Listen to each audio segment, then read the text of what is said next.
आज 22 मे गुरुवार, दत्ताचा रामाचा वार आहे. सगळ्यांबद्दल आपण कृतज्ञ राहूया की आपल्याला रोजचा दिवस चांगला मिळतोय. आज विसा ऑफिसमध्ये जाऊन आलो, तेही छान झालं काम सकाळी सकाळी. आणि अगदी आम्ही 10:30लाच घरी आलो बरं का. म्हणजे आपला हा वर्ग झाला असता सकाळी गीतेचा, पण नक्की सांगता येत नाही. तिथे जर वेळ लागला तर काय करणार. चला आज सुरू करूया. ज्ञानेश्वरीला सुरुवात करायची आहे प्रथम. काल आपल्या बऱ्याचशा ओव्या झालेल्या आहेत, सगळं उघडून ठेवलेलं. हो, सात्विक ज्ञानाबद्दल चाललेलं आहे आपलं. अलंकापुरी पुण्यभूमी पवित्र, तिथे नांदतो ज्ञान राजा सुपात्र. तया आठविता महापुण्यराशी, नमस्कार साष्टांग श्री ज्ञानेश्वरासी. माता यस्य तपस्विनी च जनको, वैराग्य रागान्वित भ्रातारो गुरुणा निवृत्तिसहिता, निर्वृत्तिका संस्थिताः. इत्थं साधु कृपान्वितं स्वयमो ज्ञानामृतेनावृतं, वन्दे तं करुणाकरं प्रभुवरं श्रीसंत ज्ञानेश्वरं. श्रीसंत ज्ञानेश्वरं. ज्ञानेश्वर महाराज की जय. पंढरीनाथ भगवान की जय. जय श्री कृष्ण. जय तू ज्ञानेश्वर. सर्व श्रोत्यांना आणि ज्ञानेश्वरी भक्तांना सादर वंदन.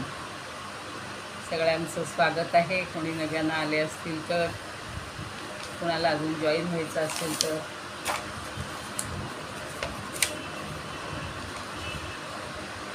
काल आपण हा श्लोक वाचून ठेवलेला होता. सर्वभूतेषु येनैकम.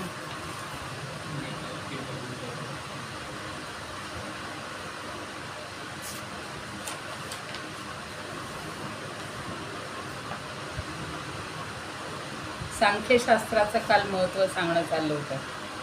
आणि त्या सांख्यशास्त्राच्या महतीपुढं आता भगवान आपल्याला सत्वगुण संपन्न ज्ञान जे आहे त्याचं वर्णन करतायत.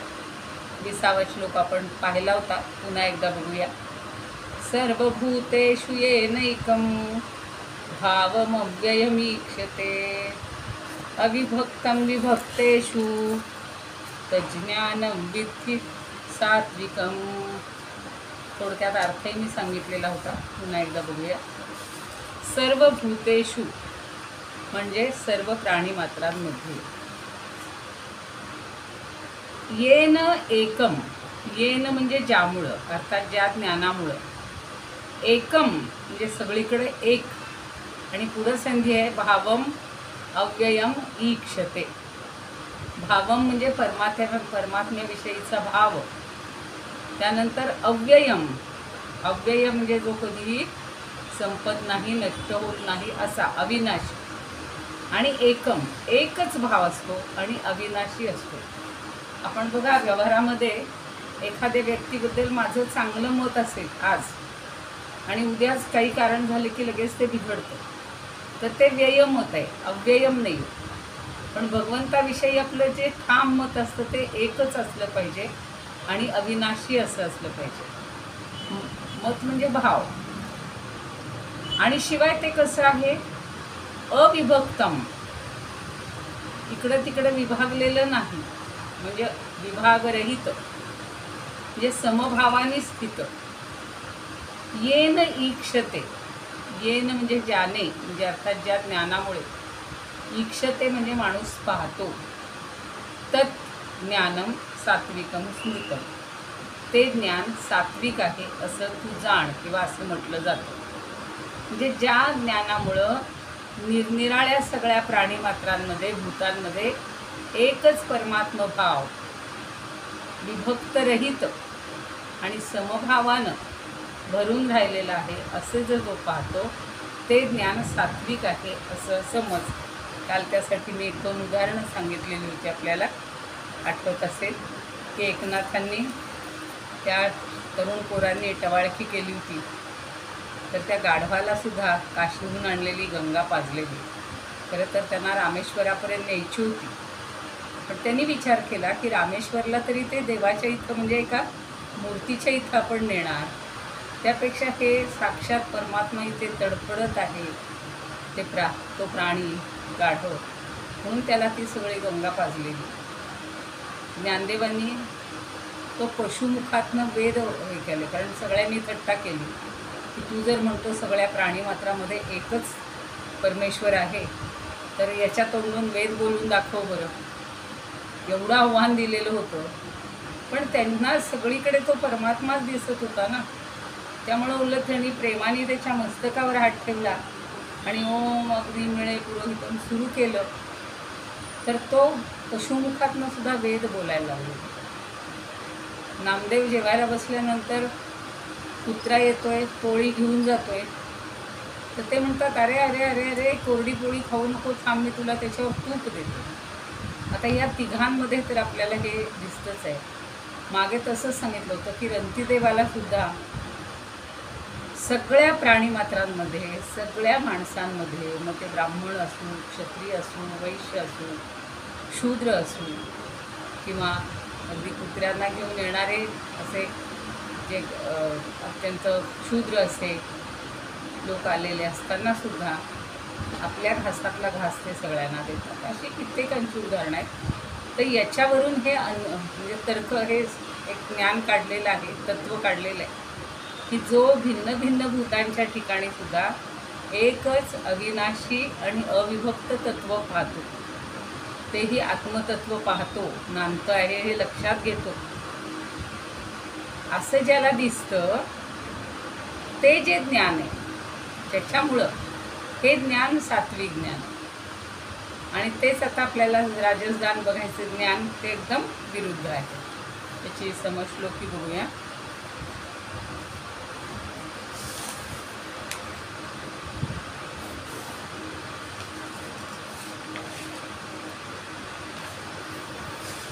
नाही, याची कुठे समश्लोकी, आपल्याला ओव्याच बघायच्या आहेत. आज गोंधळच व्हायला लागलेला आहे. समश्लोकी म्हणजे मी त्या गीतेच्या वर्गातच अजून जायला लागलेली आहे.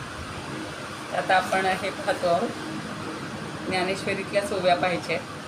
तरी अर्जुना गा पुढे, अर्जुना गा ते पुढे, सात्विक ज्ञान चोखडे, जयाच्या उदयी ज्ञेय बुडे, ज्ञाते निसी.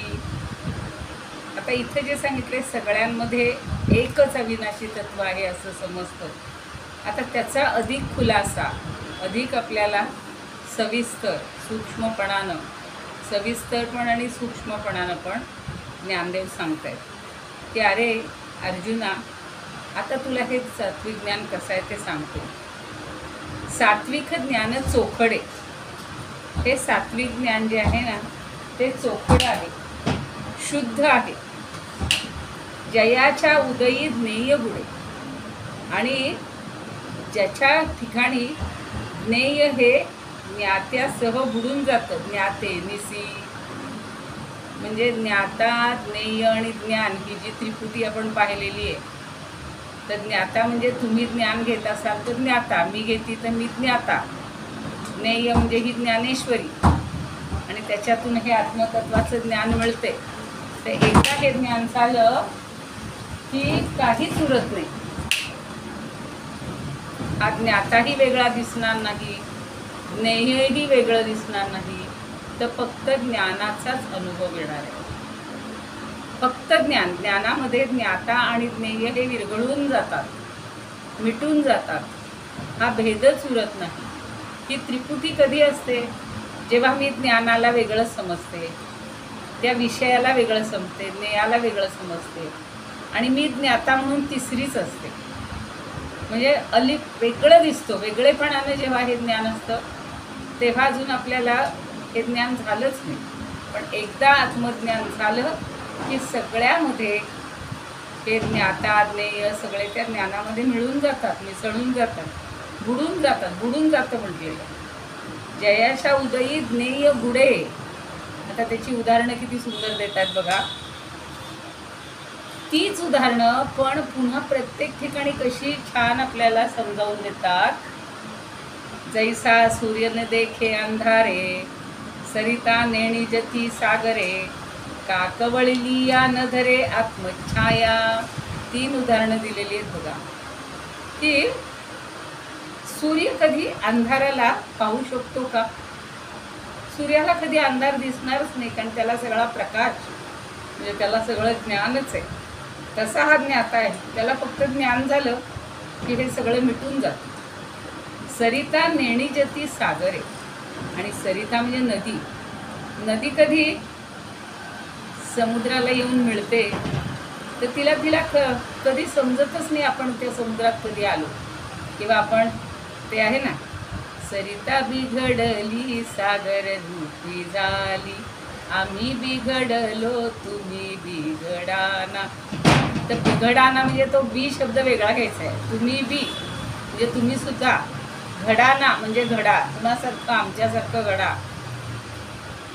सागराच्या संगे सरिता बिघडली, सरिता बिघडली सागर रूपी झाली. आता तिला वेगळं अस्तित्व आहे का हो? नाही, ती सागर रूपच होती. तसं इथं सांगतायत की अजून एक उदाहरण दिलेलं आहे. समुद्राला कधी कळतच नाही नद्या आपल्यात येऊन मिसळल्या आहेत, त्या वेगळ्या होत्या असं वाटतच नाही, त्या आपल्यातच सामावल्या गेल्या, म्हणजे आपणच झाल्या. पुढं म्हणताय, सरिता नेणी जती सागरे, का कवळलिया न धरे. त्यांनी कधी, पुढचं आहे, का कवळलिया न धरे आत्मछाया. आत्मछाया म्हणजे आपली सावली. आपली जी सावली आहे त्या सावलीला जसं आपण कवळता येत नाही, येईल का हो? आपली एखादी व्यक्ती मैत्रीण आली तर तिला असं कवेत घेता येईल, पण आपली समोर सावली दिसती, बघा बरं एकदा प्रयत्न करून सावलीला आपल्या कवेत घ्यायचा, कवळायचा, नाही जमणार. तिला आलिंगन देताच येणार नाही, मग ती सावली उरणारच नाही आहे. म्हणजे ती जशी आपल्याशी एकरूपच झालेली असते. म्हणून म्हणले आत्मछाया. ही जी आत्मछाया आहे, स्वतःची जी सावली आहे, या सावलीला आपल्यालाच कधी कवेत घेता येत नाही. सूर्य अंधाराला कधी पाहू शकत नाही, नद्या आल्यामुळं समुद्राला कधी समजतच नाही आपल्यात कधी मिसळल्या ते, आणि सावलीला जसं आपल्याला कवेत घेता येत नाही तसं हे ज्ञाता ज्ञेय ज्ञान सगळं एकरूप होऊन जातं. वेगळं दाखवता येत नाही. ते बघा ते ज्ञान, ते बघा तो ज्ञाता, आणि ते बघा ते ज्ञेय, नाही दाखवता येत. आपण सुद्धा बघा कधी कधी एखादा अभ्यास करत असू किंवा एखादी गोष्ट पाहत असतात, बघा टी व्ही पाहत असतात, टी व्हीचं उदाहरण सगळ्यांना पटेल. त्याच्याशी इतके एकरूप झालेले असतात की त्यातली जी कोण कलाकार असेल, स्त्री असेल, पुरुष असेल, ते म्हणजे आपणच त्याला समजत असतो.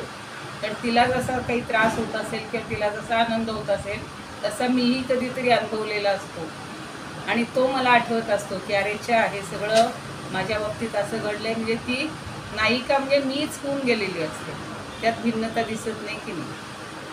कसं आहे ते ज्ञाता ज्ञेय ज्ञान एकरूप होऊन जातं. आता बघा पुढच्या उद्या बघा, आता पुढच्या तर उदाहरणं इतकी, म्हणजे रोज तीच उदाहरणं पण किती वेगळ्या पद्धतीने समजावून देत आहेत. ज्ञानदेवांचं कौशल्य तर अफाटच आहे, म्हणजे आपण कल्पनाच करू शकत नाही की कशी त्यांची प्रतिमा साक्षात भगवंतच जन्माला आलेले आहेत. तया परिजया ज्ञाना शिवादी तृणावासना, या भूत व्यक्ती भिन्ना नाडळती. त्याप्रमाणे पार्थाला ते सांगतायत की या शुद्ध सात्विक ज्ञानाला, ज्या ज्ञानाला शिवादी तृणावसमाना, शिवतत्वापासून, काल ब्रह्मापासून म्हणलं होतं आणि कीटकापर्यंत म्हणलं होतं, आता इथे तृणासमान. तर शिवतत्वापासून तृणापर्यंत या भूत व्यक्ती भिन्ना न आढळती. म्हणजे शिवतत्वापासून अगदी तृण म्हणजे गवताच्या पात्यापर्यंत या भूत व्यक्ती भिन्न वाटतच नाही. शिवही तोच, तृणही तेच, शिव आणि तृण एकच.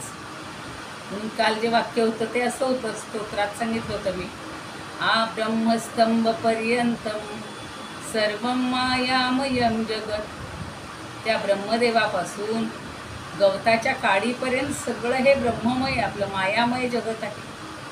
फक्त सत्य काय आहे? सत्यम सत्यम पुनः सत्यम हरे नामैव केवलम. मला ते फार स्तोत्र आवडतं की केवळ हरीचं नाम हे सत्य आहे. आणि आपण आज कुणी सांगितलं बघा, हां, त्या मनाच्या श्लोकामध्ये खूप सुंदर सांगितलं आहे की रामनामाचं किंवा नाम घेण्याचं महत्त्व काय आहे. मला आवडला आहे तो किस्सा म्हणून सांगते. तुमच्यापैकी कुणाला माहिती असेल, 2 भाऊ असतात, सख्खे भाऊ असतात. आणि त्या भावांमध्ये एक अगदी परमपवित्र चांगलं आचरण, देवादिकांवर विश्वास, आणि एक अत्यंत त्याच्या विरुद्ध पाखंडी, देवावर विश्वास नाही, सगळ्या वाईट व्यसनं, गुंडांसारखा फिरणार. आणि हा चांगला मोठा भाऊ इतका छान आचरण करत असतो की अगदी सगळं त्याला देव, सगळं परमेश्वर, सगळ्या भूतांमध्ये एकच वाटत असतं. आणि तो सतत रामनामाचं चिंतन करायचं. तर त्याला काय वाटतं की आपल्या भावालाही सांगावं की त्यांना असं करू नये, चांगलं वागावं, म्हणून तो खूप प्रयत्न करतो. तर त्यानं किती सांगितलं तरी हमको तू शाण आहेस, तुला काय पाहिजे ते कर, मी काही करणार नाही, मला नाम देऊन काही नाही. मग याचे जे गुरु असतात त्या गुरूंना तो विनंती करतो की गुरु म्हणे मला माझ्या मुलाला, माझ्या भावाला तेवढं जरा समजावून द्या ना रामनामाचं महत्त्व. तर ते गुरु म्हणतात ठीक आहे, माझ्याकडं पाठव, पण हा कधी जाणार, हा जायलाच तयार नाही. पण योगायोगाने एके दिवशी दोघांच्या भेटी होतात. आणि भेटी झाल्यावर त्या गुरूंनी ओळखले की हा याचा भाऊ आहे. त्याला प्रेमानं जवळ घेतात, म्हणतात अरे काय असेल त्याचं नाव तू, की तू न देवाचं नाव घेत जा, रामनाम घे, मग तुझं खूप कल्याण होईल. तो म्हणतो नाव घेऊ, मी काही घेणार नाही, मला मीच म्हणजे सगळं माझ्यातच ताकद आहे, मीच श्रेष्ठ आहे, मीच आमचं आहे. आता ते गुरु पण जराशे धष्टपुष्ट असतात, कदाचित समर्थांसारखेच असतील बरं का, तब्येतीने एकदम बारदस्त. मग त्या गुरूंनी त्याला 2 थपडा लगावला, तसा तो आडवाच पडला. आडवा पडल्यावर गुरु त्याच्या अंगावरच बसले आणि म्हणले बोल, तू राम म्हणतोस का नाही, नाही तर तुला सोडतच नाही. त्याचा पार गळा दाबायला देखील. म्हणजे जशाच तसे कधी कधी वागावं लागतं. आणि का सुधारायचं त्याचं महत्त्व मला कळलं आहे. तर तो म्हणतो मी मुळीच राम म्हणे मी तुला सोडणारच नाही, तू मरून गेलीस तरी चालेल, माझं काय अर्थ नाही. आणि त्याला इतकं दडपून ठेवतं की शेवटी तो म्हणतो एकदा म्हण फक्त राम, किती म्हण, एकदा, आणि फक्त राम म्हण. मग शेवटी तो नाईलाजानं राम म्हणतो. गुरुजी उठतात, त्याला सोडून देतात. आता योगायोगाने जेव्हा केव्हा त्याचं मरण येतं, काही दिवसांनी तो मरण पावला. आता प्रत्येकजण आलेला मरण पावणारच आहे. गेला यमाच्या दरबारात. तर सगळे जे यमाचे दूत वगैरे त्याला पाश टाकतात, कुठली शिक्षा द्यायची ते ठरवतात. पण ह्यानं काही केलं आहे का, चांगलं काही केलं आहे का आयुष्यात? काही केलेलं नाही. पण एवढासा बिंदू दिसतो, नाही म्हणे त्यानं कधीतरी रामनाम घेतलेलं. तर म्हणे मग त्याला विचारतात की काय तुझ्या रामनामाची काय किंमत आहे. तर गुरूंनी एक वाक्य सांगितलेलं असतं की तू रामनाम विकू नकोस, त्याची किंमत करू नकोस. तेवढं मात्र त्या जीवाला, म्हणजे तो जो जीव गेलेला आहे तिथपर्यंत, त्याला ते आठवत असतं. आणि तो म्हणतो मला माहिती नाही रामाची किंमत, माहिती नाही नामाची. यमाला विचारतात काय होईची किंमत आहे. नाही म्हणे सांगता येणार नाही, मलाही माहिती नाही. चला म्हणे ब्रह्मदेवाकडे जाऊ. ब्रह्मदेवाकडे गेलो. ब्रह्मदेवाला विचारतात की रामनामाची किंमत काय आहे हो. अहो मला माहिती नाही, ते हर म्हणे शंकर हे करतात, चिंतन करतात, आपण त्यांच्याकडे जाऊ. त्याच्याकडे गेले. म्हणे सांगा रामनामाची काय किंमत आहे. ते म्हणतात मलाही नाम सांगता येत नाही, किंमत सांगता येणार नाही, मी नाम घेतो रामाचं एवढं मला माहिती. जाऊ दे म्हणे आपण नारायणाकडे जाऊ. म्हणून नारायणाकडे जातात. आणि नारायणाकडे त्या जीव घेऊन चाललं आहे बरं का बरोबर सगळ्यांना. तर नारायणाकडे गेल्यानंतर ते सांगतात की अहो त्याचं अमोलच आहे, त्याचं मोल करताच येत नाही आहे. काय म्हणे कशावर किती नाही म्हणे. हा बघा ना, एकदा रामनाम घेतल्याबद्दल त्याला एकदम नरकात जाता येत नाही. त्याचं जे पुण्य आहे तेवढं त्याला चांगलं भोगलं पाहिजे. मग किती भोगायचं हे आम्हाला कुणालाच सांगता येईल म्हणून आम्ही आलो. तो जीव त्यातनं मुक्त झाला. आणि लक्षात घ्या की त्याला तेव्हा ज्याला आपण रिअलाईज म्हणतो ते झालं आहे रिअलाईज की मी एकदा राम म्हटल्याबद्दल मला सगळे देव भेटले साक्षात नारायणापर्यंत. जर मी रोज घेतलं असतं तर तेवढं माझं पुण्य झालं असतं. हे आता थोडासा भाग म्हणजे त्याच्यात अतिशयोक्ती वाटण्याची शक्यता आहे, पण आजा मेळायला तसंच झालेलं आहे ना. एकदा नारायण म्हटल्याबद्दल त्याला ही मुक्ती मिळालेली आहे. म्हणून हे इथं सांगतायत की शिवादी तृणावसाना ही ओवी होती, म्हणजे शिवापासून गवतापर्यंत या भूत व्यक्ती भिन्ना न आढळत. त्याला वेगळे पण जाणवतच नाही, आढळत नाही. आपण डच्या जागी ढ म्हणतो, इथे त्यांनी आढळती म्हणलेलं आहे. जैसे हाते चित्र पाहता, आता पुढची ओवी पण छान आहे बघा. जैसे हाते चित्र पाहता, होय पाणीये मीठ धुता, काचे वोनी स्वप्ना येता जैसे होय. आता आपण पाटीवर चित्र काढतो आणि ते चित्र हातानं अनुभवताना पुसलं जातं, कधी कधी पुसलं जातं. होय पाणी आहे हां, तर मग ते चित्र जरी पुसलं गेलं तरी म्हणजे आता त्याचं काही वेगळे पण राहतच नाही ना. म्हणजे चित्र हातानंच अनुभवताना ते पुसलं जातं, म्हणजे ते संपून जातं, म्हणजे ते त्यात विलीनच होतं. पुढचं उदाहरण दिलेलं आहे, होय पाणी मीठ धुता. ही तर कल्पना मला फार आवडलेली. पाण्याने मीठ जेव्हा धुवायला जातो तेव्हा तेही त्यात मिसळून जातं. काल बघा सांगितलं होतं ज्ञानाच्या बाबतीत की 3 प्रकारच्या बाहुल्या आहेत. एक कापसाची आहे, एक कापडाची आहे आणि एक अजून कशाची तरी, तर ती मिठाची. तर मग ती कापसाची आहे ती लगेच विरघळून जाते, पार पडून जाते. कपड्याची असते ती थोडी जड होते आणि मिठाची बाहुली पाण्यात सोडली की विरघळून जाते. तशीच इथं अवस्था सांगितली. पाण्याने मीठ धुवायला लागलं तर राहील का हो? ते सगळं विलीनच होणार आहे. म्हणजे काही उरतं का? नाही उरत. का चेवोनी स्वप्ना येता जैसे होय. एका ओवीमध्ये 4 उदाहरणं दिलेली. चेवोनी म्हणजे जाग येतात. जसं आपण जाग होताना त्या जाग आल्यावर आपली सगळी स्वप्न असतात. स्वप्न का येतात? स्वप्न हातात. ती स्वप्न हातात येतात का? म्हणजे आठवतात का पुन्हा? नाही, अर्थातच लोप पावतात. तसे हे आत्मज्ञान झालं की ज्ञाता ज्ञेय सगळं विरघळून जातं, त्याच्यात मिळून जातं. तैसे ज्ञाने जेणे करिता ज्ञातव्या ते पाहणे, जाणताना जाणणे जाणावे उरे. त्याप्रमाणे या शुद्ध ज्ञानानं ज्ञेय पाहायला गेलं तर ना ज्ञाता उरत आणि ना ज्ञान उरत आणि ना ज्ञेय उरत. सगळं एकरूप होऊन जातं, त्रिपुटी संपूनच जाते. अजून उदाहरण देतात, पै सोने आठुनी लेणी, न काढी ती आपुलिया आयणी, कातरंग न घेपती पाणी गाळुनी जैसे. 3 उदाहरण आहेत पुन्हा की बुद्धिमान लोक असतात, त्यांना सोनं आठवल्यानंतर त्यांना कळतं की लेणी, सोनं आठवून लेणी करतात. लेणी म्हणजे अलंकार. त्या अलंकारामध्ये सोनं आहे हे त्यांना समजतं की नाही.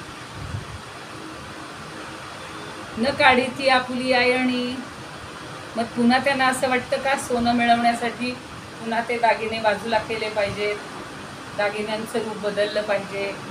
त्यांना कळतं की दागिने काय आणि सोनं काय एकच आहे. म्हणजे आठवून पुन्हा सोन्याची लगड करायची गरज नसते, ती असते चोरांना. चोर काय करतात, सगळ्यांचे दागिने घेतात आणि जर आपल्याला ओळखलं तर दागिने ओळखू येतात, म्हणून ते सरळ ते आठवतात सगळं आणि त्याच्या चिपा किंवा अशी लगड तयार करतात.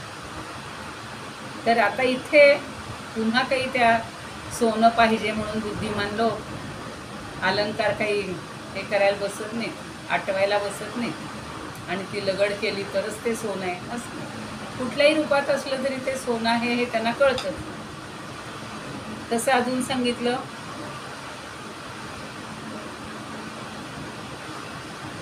जैसी जया ज्ञानाची हाता, नाही आता अनुमान काढतात. तैसी जया ज्ञानाची हाता, न लगेची दृश्य कथा, ते ज्ञान जाण सर्वथा सात्विक गा. त्याचप्रमाणे हे सगळं विश्व कसं आहे, तर भासमान आहे, दृश्यकथ आहे, दिसतंय फक्त, पण ते खरं आहे का? हो नाही. तर भासमय आहे, याची जाणीव कधी येते? तर जे ज्ञान जाण सर्वथा सात्विक उदा, ते ज्ञान सात्विक आहे हे लक्षात ठेवायचं. कधी? की दृश्याची चाच पडली, कक्षा चाच पडली, दृश्य आपण पाहायला लागलो, ते कसं आहे, त्याच्या आत काय आहे, तर आपल्याला त्याचा थांगपत्ता लागत नाही. म्हणजे ज्ञानाच्या हातांना ही दृश्याची कक्षा दिसतच नाही, हाती लागतच नाही. ते शुद्ध ज्ञान आहे. नाही तर लोक म्हणतात एकदा खात्रीनं बघतो हा खरा हत्ती आहे का, कापूस भरलेला आहे का, काय आहे. पण एकदा मला त्या हत्तीचं ज्ञान झालं की मी ती हत्तीमयच होऊन जाणार आहे. त्या व्यक्तीमध्ये मला परमात्माच दिसणार आहे. मग ते उरलं काय, दृश्य काय आहे, याच्याशी देणं घेणं काहीही नाही. असं जे ज्ञान आहे ते सात्विक ज्ञान. अजून पुढं उदाहरणं ज्ञानदेवांकडे आता ही सात्विकाची उदाहरणं तरी कमी दिली आहेत. त्यांनी तामस ज्ञानाची तर इतकी उदाहरणं दिली आहेत. पाहूया पुढे. आरिसा पाहो जाता कोडे, जैसे पाहतेची कारिगे पुढे पुढे, तैसे ज्ञेय लोटोनी पडे ज्ञाताची जे. आता हे सात्विक ज्ञान कसं आहे? तर आरशाला आपण कौतुकानं पाहायला गेलो आणि त्याला अगदी जवळ केलं तर आपलंच प्रतिबिंब, आपलंच रूप त्यात प्रतिबिंबित होतं. मग त्या ज्ञेयाला पाहायला गेलं तर ज्ञेयाचा लोप होऊन ज्ञाताच पुन्हा अनुभवाला येतो. आरशात आपलंच प्रतिबिंब दिसतं, वेगळं काही दिसत नाही. तसंच जी ज्ञेय गोष्टी, मगापासून सारखी सांगते की एखादा समजा आपल्याला मनोरा पाहायचा, तर तो मनोरा पाहण्यासाठी आपण गेलो, मनोरा हे ज्ञेय झालं, पण तिथे नंतर आपण त्याच्याशी इतके एकरूप होतो की तो त्या मनोऱ्याचं रूप पाहून आपण त्याच्याशी एकरूप होऊन जातो. तो मनोरा आणि आपण वेगळे राहतच नाही, असा जेव्हा अनुभव येतो ते ज्ञान सात्विक. जसं प्राणीमात्रांच्या बाबतीत तर आहेच ना. अगदी बघा एवढासा तो मुंगीचा जीव असतो, पण आपल्याला त्या मुंगीबद्दल सुद्धा कधी कधी कळव येते की किती बिचारी इतकी धडपडत असते, खालीवर करत असते, पुन्हा आपल्याला वर जाण्याचा प्रयत्न करते, पुन्हा पानावरनं खाली येते. तेव्हा आपण तिच्याशी एकरूप होऊन जातो की हिच्या वेदना संपत्तीला पटकन वर जायला पाहिजे, त्याच्यापेक्षा आपण ते पान असं धरलं तर ती बरोबर वरच्या फांदीवर जायला लागते. तसा हा जो ज्ञेयाचा लोप झाला की आपण फक्त ज्ञानमय होऊन जातो. तेच पुढं सांगतात. पुढं ती तेची सात्विक ज्ञान, जे मोक्ष लक्ष्मीचे भुवन, हे असो ऐक चिन्ह राजसाचे. आता सांगितलं की ही सगळी जी चिन्ह आहे ती मी तुला सात्विकाची सांगितली. आणि सात्विक ज्ञान हे काय आहे? मोक्ष लक्ष्मीचं भुवन आहे. किती सुंदर कल्पना केली बघा.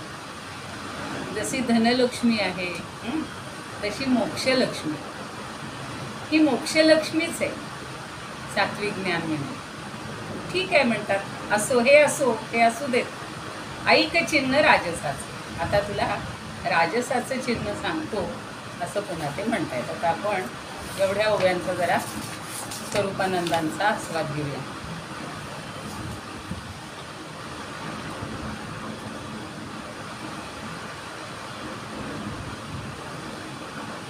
अर्थज्ञाना सवे ज्ञेय बुडे जेथे, शुद्ध सात्विक ते ज्ञान जाणा.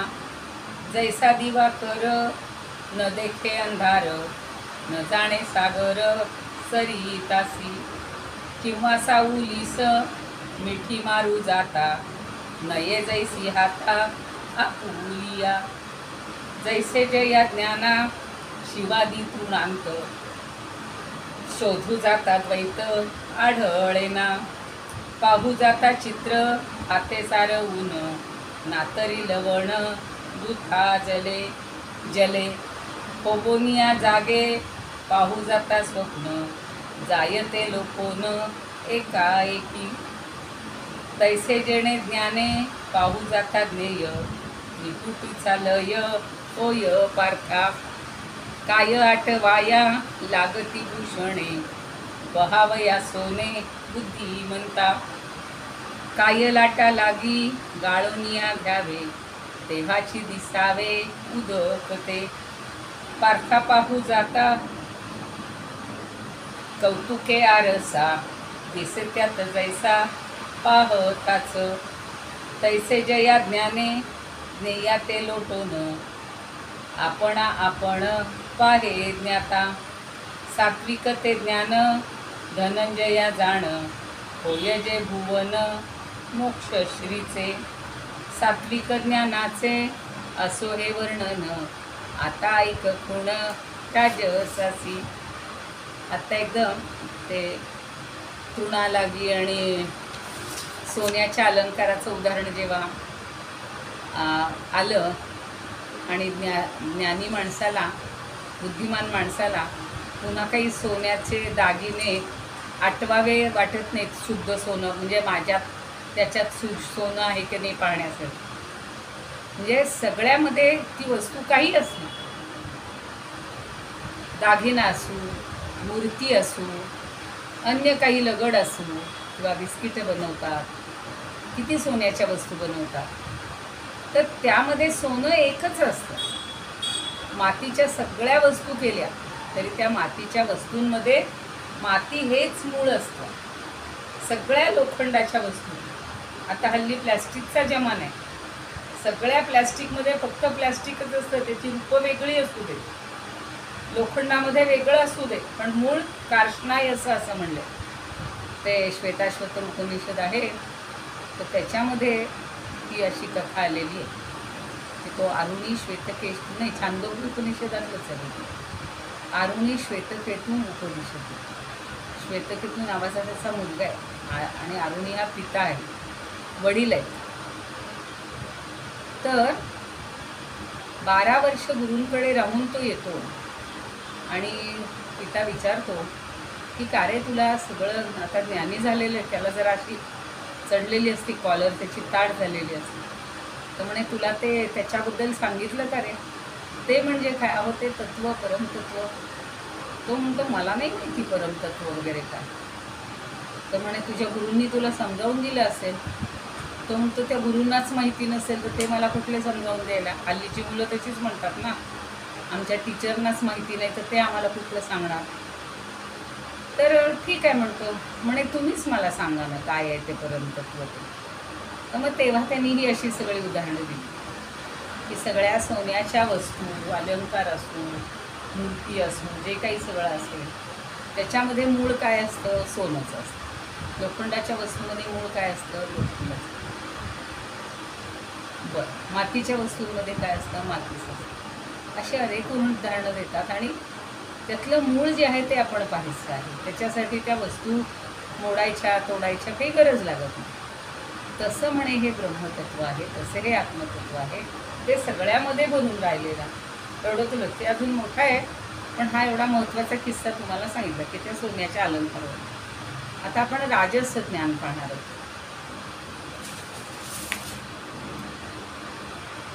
किती वेळ झाली आहे? आता राजस ज्ञानाचा पण फक्त श्लोक वाचते, काल वेळ संपलेली होती.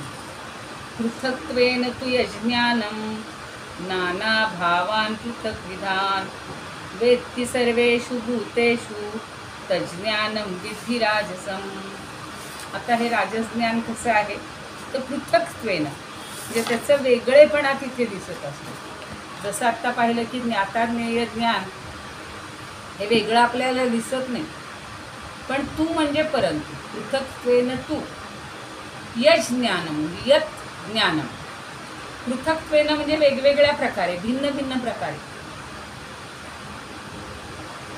यत ज्ञानम, जे ज्ञान, नाना भावान, नाना भावांना, आणि पृथक विधान म्हणजे भिन्न भिन्न वेगवेगळ्या प्रकारच्या नाना भावांना.